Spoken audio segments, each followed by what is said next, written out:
पालघर जिल्ह्यातील आदिवासी संवर्ग पेसा कर्मचारी संघटनेनं बुधवारपासून बेमुदत आंदोलन सुरू केलंय। पेसा अंतर्गत भरती प्रक्रिया रेंगाळल्यानं आणि सर्वोच्च न्यायालयाचे आदेश असूनही अद्याप नियुक्त्या न मिळाल्यानं कर्मचारी आक्रमक झाले। 2023 ची पेसा भरती प्रक्रिया आयुक्त आणि शासनाच्या आदेशानंतरही 2 वर्षांपासून रखडली होती। सर्वोच्च न्यायालयात सातत्यानं पाठपुरावा केल्यानंतर आदेश प्राप्त झाले आणि त्यानुसार GR देखील निघालाय। मात्र 8 दिवस उलटूनही प्रत्यक्ष नियुक्त्या देण्यात आलेल्या नाहीत।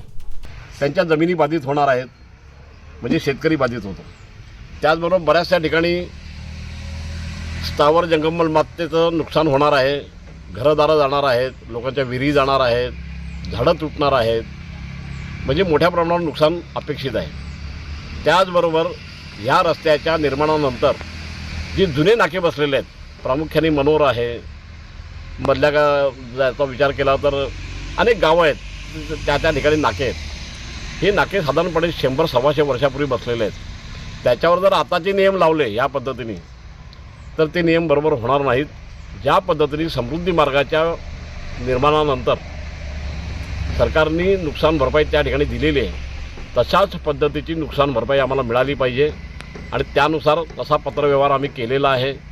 या विषयाच्या संबंधामध्ये संबंध शेतकरी वर्ग जातीपातीच्या धर्माच्या भिंती तोडून मग आदिवासी असू द्या, बिगर आदिवासी असू द्या, या सगळ्या लोकांना एकत्रित करण्याचं काम आपण सुरू केलेलं आहे।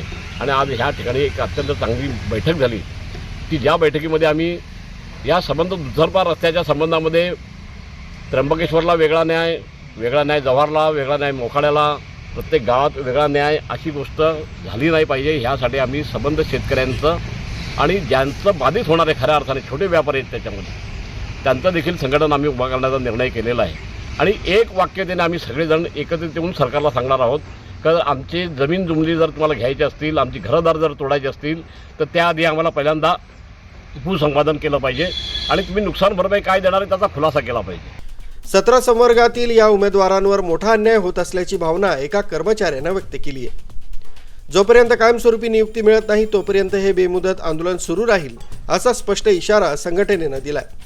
आरबी न्यूजसाठी मलिक शेख, मोखाडा।